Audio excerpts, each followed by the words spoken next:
Be mindful of what you consume. If I watch 3 minutes of news, it increases my probability by 27%. I'm going to say I had a shitty day. The power of positive thinking never resonated with me. I did start to understand quickly that, well, I don't know if positive thinking works all the time. I do know that negative thinking does work, and it works negatively. I started to realize, and even looking back to a young age, that nobody wants to be told to be positive. That positive thinking is probably the #1 reason this industry has not grown in my 44 years of living. Positive thinking, in many cases, repulses people.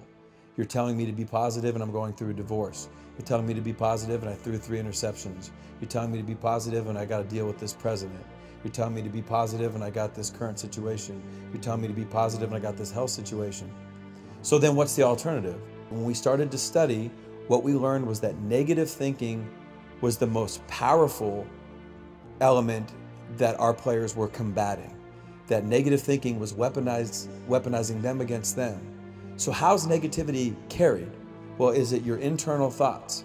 Well, if you're dealing with trying to change internal thoughts, then you got to go to affirmations and you got to go to imagery, you got to go to visualization. Very difficult skills. Well, we started to look at the externalization. Well, if somebody says something out loud, it's 10 times more powerful than if they think it. And then as we started to study the data, particularly data that was just reinforced by Christine Porath from Georgetown and Harvard, that negativity is a multiple of 4 to 7 times more powerful than positivity. So think about that. If I say something out loud, it's 10x. If it's negative, it's 4 to 7 times more powerful. So when I say negative things out loud, it's 40 to 70 times more likely that that will happen or cause a result that won't be good for me than if I just didn't say anything.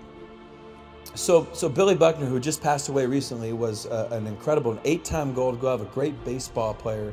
Well, he made a mistake in sports that would be one of the biggest sport bloopers in history. And in 1986, he let the game-winning run score on a ground ball through his legs that ultimately would give the Mets the World Series. And I saw an interview that was done in 1990, that resurfaced in 1995, where Buckner was interviewed 12 days before the World Series. And he said, you know, the dreams are to win the World Series, and the nightmare would be for me to let the game-winning run score on a ground ball through my legs. What was to come, a play that would spin their lives in opposite directions, was eerily foreshadowed by Buckner just 12 days before the start of the 1986 World Series.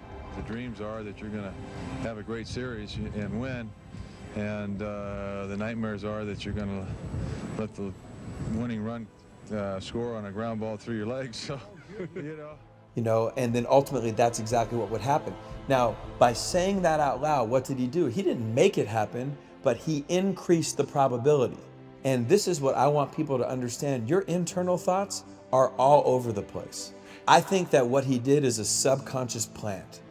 By verbalizing it, he's planting it in the subconscious. He doesn't want it to happen, but it becomes something that's ultimately on his mind, and he gave it more power by verbalizing. So Pistol Pete Maravich, a basketball player, but he was interviewed at 26 years old, and he said, you know, I don't want to play 10 years of pro basketball and die at the age of 40 of a heart attack.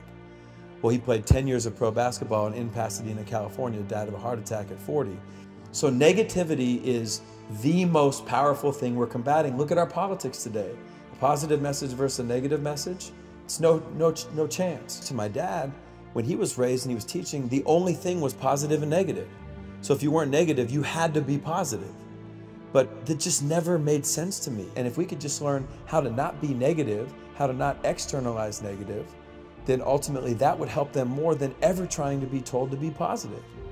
And heard one of the most successful magazine entrepreneurs in the world speak. He said, well, this guy was failing out of high school. He was struggling. He was raised by a single mom in the Midwest. Well, this guy takes it. He's bombing. He's failing out of school. He doesn't expect anything as he's telling the story of Toastmasters. Well, he gets a 1480 out of 1600. And his mother, doing what any mother would do, knowing her kid, says, did you cheat? Right? She knows her son. And he said, I swear to God, I tried to cheat, but the way the numbers were and the scantrons and the bubbles, you couldn't cheat. So he says, all right, so what he decides is, because he realizes he's smart and he's going into his senior year, he says, I'm going to go to class. Now he starts to go to class. He doesn't hang out with who he did when he didn't go to class. All right? Teachers see him in class and they said, hey, maybe Franklin Pierce, maybe we missed the boat on this kid. So they start to treat him differently. Well, as the guy would tell the story, he graduates, goes to a community college, goes on to Wichita State, goes on to the Ivy League, and becomes this massively successful magazine entrepreneur. So I said, okay, that's not the story. This is what I want you to understand. He said, 12 years after all this guy's success, he gets a letter in the mail from Princeton, New Jersey. Doesn't think anything about it. The next day, his wife says, you're going to open it. He opens it. True story, turns out the SAT board will periodically review their test-taking procedures and the policies. The year he took the test, he was one of 13 people sent the wrong SAT score. His actual score was a 740 out of 1,600. But what happened? My whole life changed when I started acting like a 1480. And what does a 1480 do? He goes to class. So A, your language is powerful, but number two, your behavior is way ahead of your success. And so many people let their feelings dictate what they do as opposed to throw your behavior out there. Your behavior is what's going to change you. But you also have to start by asking yourself, what do I want and why do I want it? Why don't I have it? Are affirmations important? Absolutely, they're important. Are changing from the inside out important? Yes, but they're not the starting points. Don't say stupid shit out loud. How I feel about my past, what I do is going to determine who I am in the future.